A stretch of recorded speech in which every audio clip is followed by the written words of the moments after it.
O concurso que você tanto almeja ainda não abriu? Ou ele até foi autorizado, mas ainda não tem o edital e você não sabe por onde começar os seus estudos? Olá, meu nome é Meire Domingues, sou professora e nesse vídeo eu vou conversar com você por onde você deve iniciar a sua rotina de estudos, mesmo que ainda não tenha um edital vigente com a bibliografia. Mais do que isso, eu vou apontar os documentos que merecem sua atenção e quais são as partes mais importantes.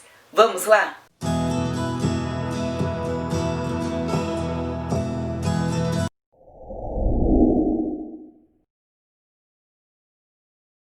O primeiro documento que você deve conhecer para passar no concurso público é a Constituição Federal, de 1988. É a nossa lei maior. É ela que define as normas que regem o nosso Estado, o nosso país. E apresenta uma série de regras que tratam dos direitos e dos deveres individuais e coletivos. É por meio da Constituição Federal que é possível garantir o Estado democrático de direito e a noção de cidadania. E a partir do momento que você vira um servidor público, você deve conhecer essa lei e, mais do que isso, fazer valer. Em outras palavras, colocar toda essa lei em prática. Mas você pode me perguntar, eu preciso conhecer a Constituição Federal inteira, os 250 artigos? Bem, para o concurso público voltado para a educação, existem uns artigos específicos que merecem a sua atenção. E são eles que eu vou indicar agora. Aproveita e já se inscreva nesse canal, clicando nesse botão vermelhinho que está aqui embaixo, se esse tipo de conteúdo te interessa. Nós teremos vários outros vídeos falando sobre esse assunto e veja também alguns vídeos que já foram produzidos com conteúdo exclusivo para quem é concurseiro, para quem é concurseira. Mas voltando para a Constituição, o primeiro artigo é o artigo 5º, que trata dos direitos e dos deveres de cada cidadão. Em outras palavras, é ele que define que todos são iguais perante a lei. Outro artigo importante é o artigo 37, que aborda a administração pública, os direitos e os deveres do servidor, a partir dos princípios de legalidade, impessoalidade, moralidade, publicidade e eficiência. E o artigo 41, que trata sobre a estabilidade do servidor, ou seja, quanto tempo dura um período probatório, em quais situações que um servidor pode ser demitido, isso aparece no artigo 41. Além desses artigos, eu recomendo que você leia com afinco, monte mapas mentais a respeito da seção 1 do capítulo 3, que aborda especificamente os artigos voltados para a educação, que vai do artigo 205 ao 214, com uma atenção especial ao artigo 205, que apresenta a finalidade da educação, o 206, que traz os princípios, e o artigo 208, que aborda a questão do acesso à educação.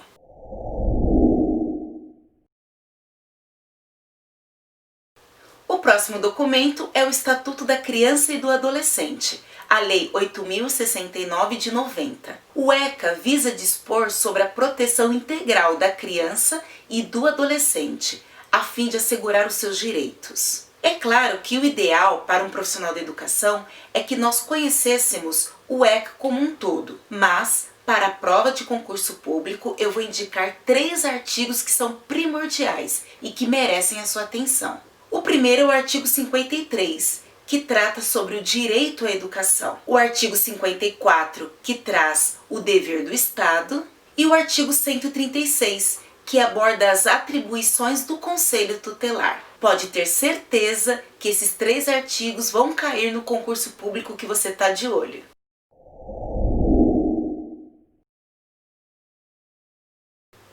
O terceiro documento você sabe qual é? A LDB. Leis de Diretrizes e Bases da Educação Nacional, a Lei 9.394 de 96. É ela que dispõe como deve ser a educação em território nacional. Em relação à LDB, eu não vou indicar quais são os artigos especificamente que merecem a sua atenção. Eu recomendo que você leia essa lei na íntegra, em sua totalidade.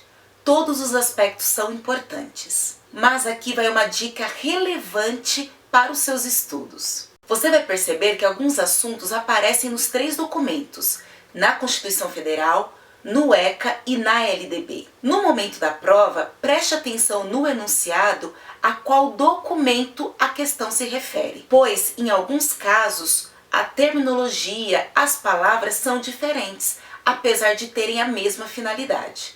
E eu vou dar um exemplo em relação a isso. O atendimento educacional especializado é disposto nas 3 leis, tanto na Constituição Federal, quanto no Estatuto da Criança e do Adolescente, quanto nas leis de diretrizes e bases. Mas, na Constituição, ainda diz que o atendimento educacional especializado é direcionado a pessoas que são portadores de deficiência. E não é diferente no ECA. Também traz o termo portadores de deficiência. Já a LDB sofreu uma alteração em 2013. Assim, em seu artigo 4º, você vai encontrar que o atendimento educacional especializado é direcionado a pessoas com deficiência. Assim, mesmo que nós saibamos que já houve uma evolução quanto ao uso do termo, que deve ser dito pessoas com deficiência, você deve se ater à linguagem e à terminologia usada nos documentos, principalmente para escolher as alternativas nas questões de múltipla escolha. Se você fez o teste rápido lá do Instagram, você percebeu que eu trouxe uma questão muito parecida com essa. Por isso, treine o seu olhar e sempre observe a qual documento o enunciado se refere, para você assinalar a alternativa que traz o termo correto de acordo com essa lei.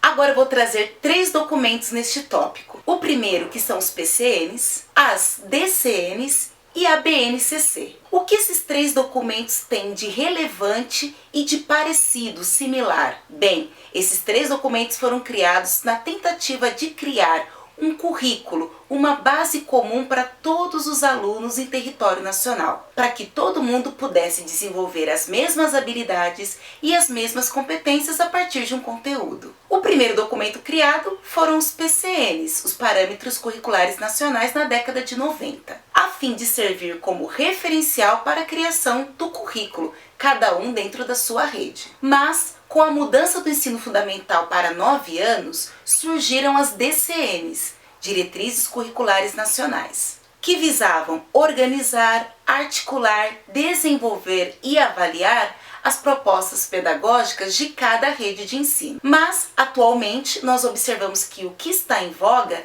é a Base Nacional Comum Curricular, a BNCC. Mas, apesar de ela ter uma versão final, ela ainda está em discussão quanto à implementação. Por isso, nem todos os editais colocam a BNCC como uma base, como item da bibliografia a ser estudada para concurso público. Por esse motivo, eu coloquei esses 3 documentos juntos. Se você lê-los, observará que eles têm aspectos similares, que um acaba complementando o outro, e se eu fosse sugerir para que você pudesse fazer o seu estudo, eu focaria a princípio nas DCNs, pois é um documento que já está estabilizado e que serviu de referência também para a Base Nacional Comum Curricular.